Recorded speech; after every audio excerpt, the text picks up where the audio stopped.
ఇబ్బందులు చెప్పాలి. ఈ తెలుగుదేశం ప్రభుత్వ పాలనలో మీరు ఆనందంగా ఉన్నారా లేదా, సంతోషంగా ఉన్నారా లేదా అని మిమ్మల్ని అడుగుతున్నా. ఉన్నామంటే చేతుల పైకి చెప్పండి. ఒక నమ్మకం మీ అందరికీ ప్రభుత్వం మీద. నేను కూడా ఒకటి ఆలోచించాను. నరేంద్ర మోడీ మోసం చేసినా, కేసీఆర్ కావాలని సహకరించకపోయినా, ఇక్కడుండే కోడికత్తి పార్టీ ఎప్పటికప్పుడు మనకి ఇబ్బందులు పెట్టినా, నేను ఇనిక్కిపోయానా తమ్ముళ్ళు ఆడబిడ్డలు మీరే చెప్పాల్సిన అవసరం ఉంది. నేను ఎప్పుడూ రాజీ పడలా, రాత్రి పగుళ్ళలో పనిచేశా. ఈరోజు ఆ పాదయాత్రలో ఒక మాట నేను చెప్పాను.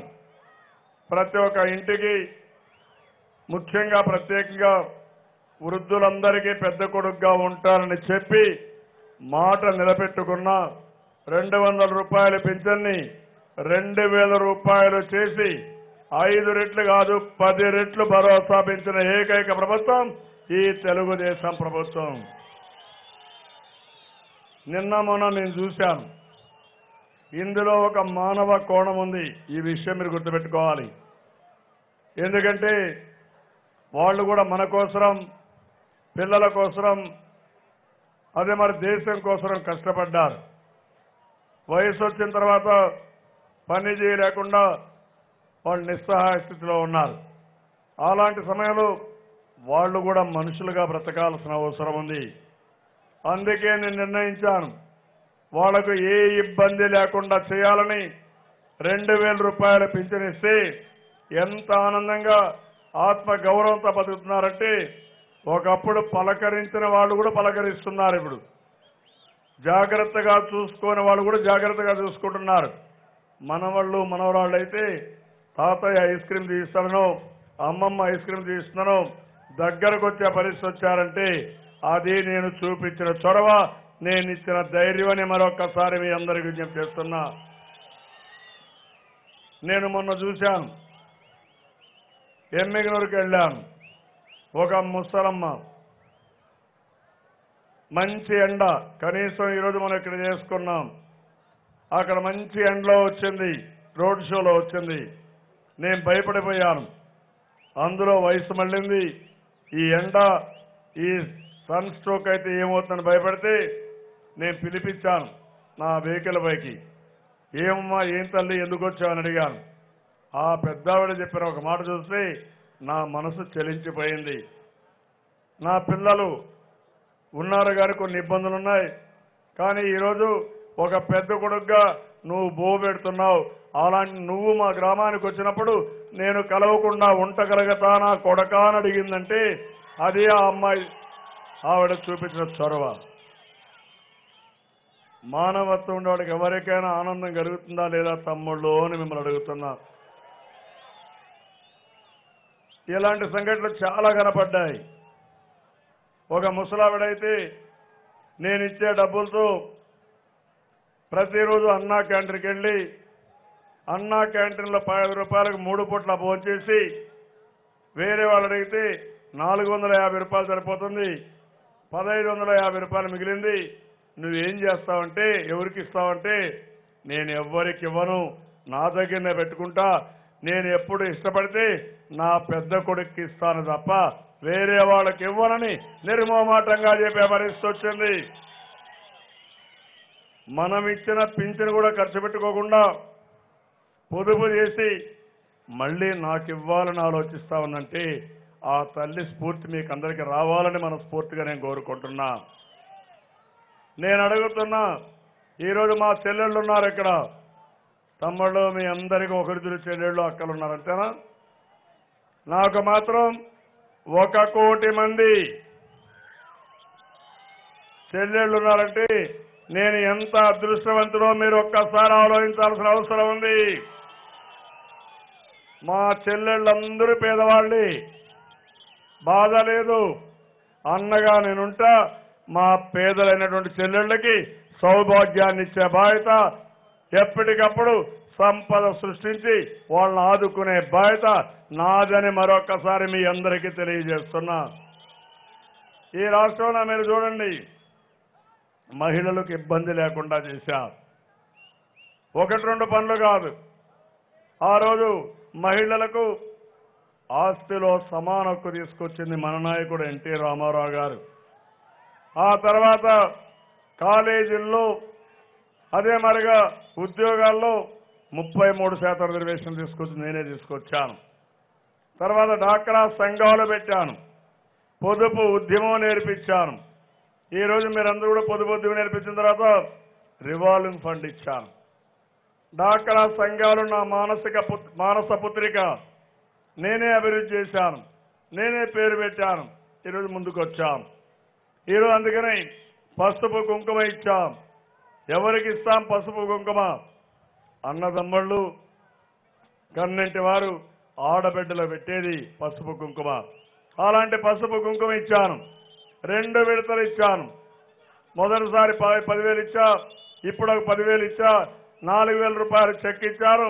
5వ తారీఖు నుంచి మీరు డబ్బులు తీసుకోమని మా చెల్లెమ్మలందరికీ ఆదేశిస్తున్నా, అందరినీ కోరుకుంటున్నా. మళ్ళీ రాబోయే రోజుల్లో 3 విడతలు ఇస్తాను. 5 సంవత్సరాల్లో 3 విడతలు పసుపు కుంకుమ పెడతానని మరొక్కసారి మీ అందరికీ హామీ ఇస్తున్నా, మా చెల్లెళ్ళందరికీ విజ్ఞప్తి చేస్తున్నా. ఎప్పుడో దీపం కింద వంట గ్యాస్ ఇచ్చాను, మరుగుదొడ్లు కట్టించాను. 1.5-2 సంవత్సరాల్లో ఎవ్వరికి ఇబ్బంది లేకుండా, బయట నీటి కోసం పోయే పని లేకుండా మీ ఇంటికి కొళ్ళాయి ద్వారా నీళ్లు ఇప్పించే బాధ్యత నాదని మరొక్కసారి మా ఆడబిడ్డలందరికీ హామీ ఇస్తున్నా. ఇలాంటి పనులు చేసి మనం ముందుకెళ్తున్నాం. అందుకని నేను మా చెల్లెమ్మలు కోరుతున్నాను, ఎవరిని మాట్లాడినా ఈరోజు ఒకటే మాట మాట్లాడుతున్నారు. ఊరుకు పోతే ఏకపక్షంగా మహిళలందరూ ఒకటి అయిపోయారు. మగవాళ్ళు ఒకరిద్దరు అటు ఇటు ఉంటే, కానీ లేడీస్ మాత్రం కులం లేదు, మతం లేదు, ప్రాంతం లేదు, ఒకే ఒక భావన, అన్నయ్యకు సహకరించాలని ఆడబిడ్డలంతా ఒకటయ్యారు. ఇది చాలా సంతోషం కలిగిస్తా ఉంది. నేను ఎక్కడ పోయినా అడుగుతున్నాను, ఎమ్మెల్యే అభ్యర్థులు చెప్తున్నారు, మేము ఊరికి పోతే మేము విషయకి మునిపే వాళ్లే మాకు చేతులు ఊపుతూ నువ్వు వెళ్ళు, నువ్వు గెలుస్తావు, ఇంకా 10 మందిని కలవమని. కొంతమంది అయితే ఎక్కడికక్కడ మన వాళ్ళు వస్తున్నారంటే మజ్జిగ తయారు చేసి పెట్టుకోవడం, నిమ్మ రసంతో నీళ్లు తయారు చేసి పెట్టుకోవడం, ఇలాంటి కార్యక్రమాలు చేస్తున్నారంటే నేను శాశ్వతంగా మా ఆడబిడ్డలకి రుణపడి ఉంటా, శాశ్వతంగా మిమ్మల్ని ఆదుకుంటానని మరొక్కసారి మా డాక్రా చెల్లెమ్మల్ని మరొకసారి కోరుతున్నా. ఈరోజు 2వ తారీఖు వచ్చాం, వారం రోజులే సమయం. నేను ఒకటే మిమ్మల్ని అందరినీ కోరుతున్నా, ప్రతి ఒక్క ఆడబిడ్డ ఒక్కొక్క ఝాన్సీ రాణి మారిగా తయారు కావాలి. మీరే ముందుకు రావాలి. ఈ ఎన్నికల యుద్ధంలో మనం గెలవాలంటే మీ పాత్ర ప్రముఖ పాత్ర అని చెప్పి కూడా నేను మీకు తెలియజేస్తున్నా. చేస్తామని మా ఆడబిడ్డలు గట్టిగా చప్పట్లు కూడా చెప్పాలి. నమ్మకంగా చేస్తారమ్మా మీరంతా. అక్కడక్కడ కార్యకర్తలు ఉన్నప్పటికీ, అన్ని దిక్కల కార్యకర్తలు ఉన్నప్పటికీ మీరే కార్యకర్తలు కావాలి. మీరే ముందుండాలి. పోలింగ్ దగ్గర మీరే ఉండాలి. అందరి ఓట్లు వేయించాలి. ఇంటింటికి తిరిగి చెప్పాలి. పండగ పూట ఏ విధంగా అయితే పనులు మానుకొని బ్రహ్మాండంగా మనం స్పందిస్తామో ఆ స్ఫూర్తితో ఈ ఎన్నికల పండగ రోజున మీరందరూ ఓట్లేస్తామని మరొక్కసారి మీ అందరినీ కోరుతున్నా, చెప్పాల్సిన అవసరం ఉంది.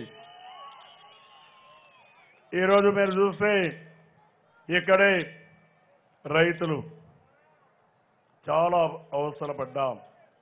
నేను మొన్న కూడా చెప్పాను, రైతులకు నీళ్లు లేకుండా ఇబ్బంది పడ్డారు. కరువు వచ్చి సమస్యలు వచ్చాయి. చాలా వరకు రాయలసీమ రాళ్లసీమగా మారిపోతుందన్నారు. రైతుల ఆత్మహత్యలు ఒకసారి 14 కంటే ముందు మీరు ఆలోచించాలి. ఎక్కడ చూసినా ఆత్మహత్యలు. కరెంటు వచ్చేది కాదు, నీళ్లుండేటివి కాదు, ఎరువులు దొరికేటివి కాదు, అన్ని సమస్యలే. అక్కడి నుంచి నేను ప్రారంభించాను. ఈరోజు నేను అడుగుతున్నా, ఎక్కడైనా మీ కరెంటు సమస్య ఉందా తమ్ముళ్ళు అని మిమ్మల్ని అడుగుతున్నా. ఎరువుల సమస్య ఉందా మీకు? క్రిమి సంహారక మందుల సమస్య ఉందా మీకు? వ్యవసాయ రంగంలో గణనీయమైన మార్పులు తీసుకొచ్చా. దేశంలో మనం నెంబర్ 1గా ఉన్నాం. నరేంద్ర మోడీ నిన్న వచ్చాడు, నేను సవాలు విసిరా, మీరు సాధించిన విజయం 0, బిగ్ 0. మా తమ్ముడు చెప్పాడు, పెద్ద 0. నేను 11% సాధించాను, మీరు మా మీదకి దాడికి వచ్చారు, పర్వాలేదు నేను కాసుకుంటా. ఒకటే హెచ్చరిస్తున్న నరేంద్ర మోడీని, ఖబర్దార్ జాగ్రత్తగా ఉండండి. నమ్మక ద్రోహం చేసి మళ్ళీ నాటకాలు ఆడడానికి వస్తే మిమ్మల్ని వదిలిపెట్టమని గట్టిగా హెచ్చరిస్తున్నాను. తమ్ముళ్ళు 24,500 కోట్ల రూపాయలు రుణమాఫీ చేశాను. 4వ విడత 5వ విడత ఈ నెలలోనే ఎన్నికల కంటే ముందు మీ అకౌంట్లో వేస్తున్నా, తీసుకోండి. అన్నదాత సుఖీభావ ఇస్తున్నా. గవర్నమెంట్ మీరు ఒకసారి చూస్తే 2 హెక్టార్లుంటే 9,000 ఇస్తున్నా, దానిపైన ఉంటే 10,000 ఇస్తా. కౌలు రైతులకు కూడా ఇస్తా. నేను ఈ జిల్లాలో పుట్టాను, ఇక్కడే పెరిగాను. ఈ రోజు మీ అందరికి హామీ ఇస్తున్నా, ఈ జన్మభూమి రుణం తెచ్చుకుంటా. కృష్ణా జలాల్ని ఈ జిల్లా అంతా పారించే బాధ్యత, ప్రతి ఒక్క ఎకరాకు నీళ్లు ఇచ్చే బాధ్యత నాది. తమ్ముళ్ళు, ప్రతి సోమవారం నేను పోలవరంగా చేసుకున్నా. నిన్నంటాడు ప్రధానమంత్రి నరేంద్ర మోడీ సిగ్గు కూడా లేకుండా, అదేదో నాకు ఏటీఎం అంటాడు. ఉందా సిగ్గుందా ఆయనకు? సిగ్గు లజ్జ, ఒక స్థానం, ఏం గౌరవం లేని వ్యక్తి. నా జీవితంలో చాలా మంది వ్యక్తులు చూశారు, కానీ గ్రామంలో ఉండే చిన్న కార్యకర్త ఈ నరేంద్ర మోడీ కంటే 1000 టైమ్స్ బెటర్ తమ్ముళ్ళు. అదే వాళ్ళ యొక్క స్తోమత. నిన్నంటాడు నాకు ఏటీఎంగా పనిచేస్తానని. నేను అడుగుతున్నా, ఏటీఎం అంటే నువ్వు అనుకుంటున్నావు, నీ ఏటీఎంలో కూడా డబ్బులు లేదు. ఎక్కడ ఉన్నా ఏటీఎంలు? పోలవరానికి కూడా డబ్బులు ఇవ్వకుండా చేశారు ఈ పెద్ద మనిషి. 4,500 కోట్లు ఇవ్వాలి. నేనేదో 7,000 కోట్లు ఇచ్చాను. ఏంటి నువ్వు 7,000 కోట్లు ముష్టి? 58,000 కోట్లు అవుతుంది. నువ్వు ఇచ్చింది 7,000 కోట్లు, మిగిలింది ఎవరిస్తారని అడుగుతున్నా. ఈ ప్రాజెక్టు జాతీయ ప్రాజెక్టు. మీ ఇంట్లో నుంచి మీరు డబ్బులు తేవడంలా, మీ అబ్బ సొమ్ము కాదు, మేము పే చేసే డబ్బులు ఇది. విభజన చేశారు, హేతుబద్ధత లేదు. ఆ రోజు కాంగ్రెస్ వాళ్ళు పెట్టారు, మీరు పెట్టలా జాతీయ ప్రాజెక్టు ఇస్తామని. ఇప్పుడు ఏం చేత నేనే పెట్టానంటున్నాడు. ఈ ప్రధానమంత్రి ఎంత అబద్ధాలు కోరంటే, మాట్లాడితే అసత్యం తప్ప అబద్ధం తప్ప పొట్టగొట్టినా నిజం ఎప్పుడూ మాట్లాడు తమ్ముళ్ళు. అలాంటి ప్రధానమంత్రి పని కాలేదంట, 40-50 సంవత్సరాలు అవుతుందంట. నేను సవాలు విసురుతున్నా, మీ మారిగా నేను అసమర్థుడిని కాదు. ఈ సంవత్సరమే జూలైలో గ్రావిటీతో నీళ్లు తీసుకొస్తానని మీకు అందరికీ విజ్ఞప్తి చేస్తున్నా. ఈ సంవత్సరం లోపల ప్రాజెక్టు పూర్తి చేస్తా. మీరే ఇచ్చారు నాకు అవార్డు, మీ గవర్నమెంటే. 2018లో త్వరితగతిన పనులు జరిగే ఏకైక ప్రాజెక్టు భారతదేశంలో మన పోలవరం. ఏం తమ్ముళ్ళు, పోలవరం చూశారా? కొంతమంది అయినా చూశారా అంటే తెలిపెత్తండి. పని జరగలేదా? కళ్ళున్నాయా ఆయనకు? మనసుండే వ్యక్తేనా ఆయన? కడాన పోలవరం పోయి చూసేదానికి ఓపిక లేదు. ఫౌండేషన్ రాలా, ఎప్పుడో విజిట్ చేయరా. రాజమండ్రికి వచ్చాడు ఓట్లకు మాత్రం. ఆ ఓట్లు కూడా చూశారా తమ్ముళ్ళు? జన్ధన్ చాలా బాగా పనిచేసింది. జన్ధన్ మనుషులు 200-300 రూపాయలు అద్దిచ్చే మనుషులు వస్తే ప్రధానమంత్రి వస్తారని లేచి వెళ్ళిపోయారు తమ్ముళ్ళు డబ్బులు తీసుకొని. చూశారా మీరది? చదివారా పేపర్లో కూడా? అది నీ జన్ధన్. నీ మీటింగులకు మనుషులు తేవడానికి పనికి వచ్చింది తప్ప ఈ రాష్ట్రంలో, ఈ దేశంలో ఏ ఒక్క వ్యక్తికి ఉపయోగపడలేదు నరేంద్ర మోడీ గారు. ఇది గుర్తుపెట్టుకోవాల్సిన అవసరం ఉంది. 300 రూపాయలు డబ్బులు ఇచ్చి అద్దె మనుషులు తీసుకొచ్చి షోకులు చేస్తూ నన్ను తిట్టేసిపోతే నీకు వచ్చే లాభం ఏంటన్నా? నీ విమానాలు, నీ హెలికాప్టర్లు, బీజేపీకి ఎన్ని ఓట్లున్నాయో అన్ని విమానాలు తిరుగుతున్నాయి తమ్ముళ్ళు రాష్ట్రం అంతా. ఓట్లు ఎక్కువ తక్కువ, విమానాలు హెలికాప్టర్లు ఎక్కువ. ఆకాశంలో చక్కెర కొడుతున్నారు. మీరు ఆకాశంలో ఉండండి, మీకు శాశ్వతంగా ఆకాశంలోనే పెట్టే పరిస్థితి వస్తుంది ఈ దేశంలో. ఇలాంటి వ్యక్తులు రాజకీయాలు చేస్తారు. ఇంకో పక్క నేను నదుల అనుసంధానం చేశాను. ఆ విషయం కూడా మీరు గుర్తుపెట్టుకోవాల్సిన అవసరం ఉంది. 62 ప్రాజెక్టులు పూర్తి చేశాను. ఇంకా కొన్ని పూర్తి అవుతున్నాయి. శ్రీకాకుళం నుంచి వంశధార, నాగావళి, గోదావరి, కృష్ణ, పెన్న అన్ని నదుల అనుసంధానం చేస్తాను. 140 నదుల అనుసంధానం చేస్తాను. మన మదనపల్లికే కాదు, చిత్తూరు జిల్లా మొత్తం ప్రతి ఒక్క ఎకరాకు నీళ్లు ఇచ్చే బాధ్యత మరొకసారి చెప్తున్నా నాది. ఈసారి నీళ్లు తీసుకొచ్చాం. అయితే ఆలస్యమైంది పనులు కావడానికి. ఇంకా ఎన్ని నీళ్లుంటే అన్ని పుష్ చేయాలని చెప్పి ఆలోచించినంతలోకి ఎన్నికలు వచ్చాయి. కానీ ఒకటి హామీ ఇస్తున్నా, ఈ వర్షాకాలం అవుతానే మొదటి విడత నీళ్లు వదిలిపెట్టి పైకంటే కూడా కిందికి నీళ్లు తీసుకొస్తా. చిత్తూరు జిల్లాకు మొదట నీళ్లు ఇస్తారని మరొకసారి మీ అందరికీ హామీ ఇస్తున్నా. అయితే ఇక్కడ ఒకటి గుర్తుపెట్టుకోవాలి, నరేంద్ర మోడీకి అసూయ. మన పోలవరం జరగకూడదు, డబ్బులు ఇవ్వలేదు, డిపిఆర్ కూడా ఒప్పుకోలేదు. కానీ మనం ముందుకే వెళ్తున్నాం. కేసీఆర్ ఇంకొక పక్క పోలవరం పైన 2 రిట్లేశాడు సుప్రీంకోర్టులో. భద్రాచలం కూడా మునిగిపోతుంది, అక్కడ హెవీ వాటర్ ప్లాంట్ ఉంది మునిగిపోతుందని. నేను అడుగుతున్నా, ఆ భద్రాచలం మాది. ఆ రోజు వచ్చింది, ఆ భద్రాచలం మాకివ్వండి, అదేదో మేము చూసుకుంటాం తప్ప మీకు మాట్లాడే హక్కు లేదని కేసీఆర్ని హెచ్చరిస్తున్నా. ఇంకో పక్కన ట్రిబ్యునల్ ఉంది కృష్ణా వాటర్ మీద. అందులో ఒక రిట్టేశారు. ఏమని? నాగార్జున సాగర్, శ్రీశైలం మా కంట్రోల్లో పెట్టాలంటే ఆయన కంట్రోల్లో తెలంగాణలో. మనమే చేతులు కట్టుకొని కూర్చున్నాం. ఇంకో పక్క మనకు నీళ్లు వచ్చేది పోతిరెడ్డి పాడు నుంచి వస్తాయి, అది గ్రావిటీ కింద వస్తుంది. ముచ్చెమర్రి ఉంది, శ్రీశైలం నుంచి నీళ్లు లిఫ్ట్ చేసి లిఫ్ట్ ఇరిగేషన్లో వస్తాయి. ఈ 2 కూడా హంద్రినేవా 550 కిలోమీటర్ల మారి మదనపల్లికి వస్తుంది, చిత్తూరుకి వెళ్తుంది, కుప్పానికి వెళ్తాయి. ఈరోజు ఇవన్నీ కూడా మూసేయమంటాడు, మనకు హక్కు లేదంటాడు. నువ్వెవరు చెప్పడానికి నేను అడుగుతున్నా. ఈ నదిలో మాకు హక్కు ఉంది, గోదావరి నీళ్లు మేము ఉపయోగించుకుంటాం. నదులు అనుసంధానం చేశాం. నదులు అనుసంధానం చేసి వెనుకబడిన ప్రాంతానికి నీళ్లు ఇస్తే నీకు నష్టం ఏంటని అడుగుతున్నా.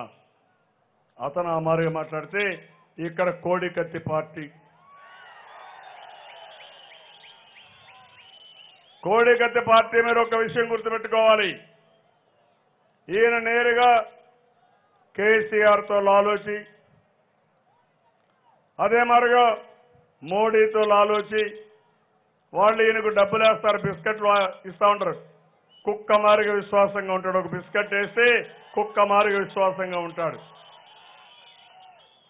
నేను అడుగుతున్నా ఇతన్ని, నీకు సిగ్గుందా అని అడుగుతున్నా, నీకు రోషం ఉందా అని అడుగుతున్నా, ఏ విధంగా కేసీఆర్ని సపోర్ట్ చేస్తామని అడుగుతున్నా. పోతిరెడ్డి పాడు మూసేస్తానంటే, ముచ్చెమర్రి మంది కాదు మూసేస్తానంటే, నీకు ఏమైనా రోషం ఉంటే నువ్వు అడగాలి. అడగకుండా నిన్న ఆయన తల్లి అందరూ అంటున్నారు మేము ప్రత్యేక హోదా తెస్తామని కేసీఆర్తో కలిసి. ఎప్పుడు మీ చెవిలో చెప్పాడా? మొన్న సోనియా గాంధీ గారు వచ్చారు, తెలంగాణలో మీటింగ్ పెట్టారు. ఆవిడ చాలా స్పష్టంగా చెప్పింది, మేము కమిట్ అయ్యాం, ఆంధ్రప్రదేశ్ ప్రత్యేక హోదా ఇస్తాం, ఇవ్వాలి, తొలి సంతకం పెడతామని మొన్న కూడా విజయవాడ మీటింగ్లో రాహుల్ గాంధీ చెప్పాడు. నేను అడుగుతున్నా మిమ్మల్ని, అదే రోజున కేసీఆర్ అన్నాడు ఆంధ్రాకు ప్రత్యేక హోదా ఇస్తే మాకు కూడా ఇవ్వాలని అడ్డం పెట్టిన వ్యక్తి ఈ కేసీఆర్. మన విరోధులు మీరు గుర్తుపెట్టుకోవాలి. నరేంద్ర మోడీ మనకి విరోధి అవునా కాదా? తమ్ముళ్ళు మీరే చెప్పండి. ఏమమ్మా అవునా కాదా? కేసీఆర్ మన విరోధి అవునా కాదా? మన వాళ్ళు తిట్టాడా లేదా? 60 సంవత్సరాలు మన శ్రమ దోచుకున్నాడా లేదా? ఎవరు డెవలప్ చేశారు హైదరాబాద్ ని? సైబరాబాద్ ఎవరు చేశారు? ఎయిర్పోర్ట్ ఎవరు చేశారు? ఔటర్ రింగ్ రోడ్ ఎవరు కట్టారు? దోచుకున్నది ఎవరు తమ్ముళ్ళు? కట్టుబట్టలతో వచ్చాం, ఈ పనులన్నీ చేశాం. మేము ఇక్కడికి వచ్చి అవస్థపడతా ఉంటే ఈరోజు మళ్ళీ మమ్మల్ని రెచ్చగొడతారా? తిట్టిన తిట్లు చాలవా? ఎన్ని తిట్టారు తమ్ముళ్ళు? మనం కుక్కలు అన్నారు, రాక్షసులు అన్నారు, పనికి మాలిన వాళ్ళు అన్నారు, ఒక్కొక్కరిని తరిమి తరిమి కొట్టి పంపిస్తామన్నారు. మన ఉలవచారుని ఎగతాళి చేశారు, మా దగ్గర పశువులు తింటున్నాయని. మన బిర్యానీని, పేడ బిర్యానీని మనల్ని ఎగతాళి చేశారు. మనకు రోషం లేదు, పౌరుషం లేదు, కసి లేదు, కక్ష లేదా? అదే తమ్ముళ్ళు, అదే కోడి కట్టె పార్టీకి కక్ష ఉందా, కసి ఉందా? ఎందుకు లేదు? ఎందుకు లేదంటే ఈయన జుట్టు వాళ్ళ చేతల్లో ఉంది. 31 కేసుల్లో, అవినీతి కేసుల్లో ఉన్నాడు. నిన్నే అఫిడవిట్ చూశారు. ఎవరైనా తమ్ముళ్ళు మన మీద కేసు ఉంటే ఆ కేసు విషయం అడుగుతామా? మన ఊరి విషయం అడుగుతామా తమ్ముళ్ళు? కేసు విషయం అడిగేది అదే అడుగుతున్నాడు. ఇంకో పక్క తప్పులు చేశారు కాబట్టి భయపడిపోయాడు. భయపడిపోయి లోటస్ పండ్లు ఎప్పుడన్నా మన రాష్ట్రంలో ఉన్నాడా తమ్ముళ్ళు? రాత్రి ఎక్కడున్నాడు? మొన్న ఎక్కడున్నాడు? ఈరోజు ఎక్కడున్నాడు? ఈరోజు ప్రచారాన్ని కూడా రాలా, కుట్ర తీరానికి లోటస్ పండ్లో ఉన్నాడు. వారం రోజుల్లో ఎన్నిక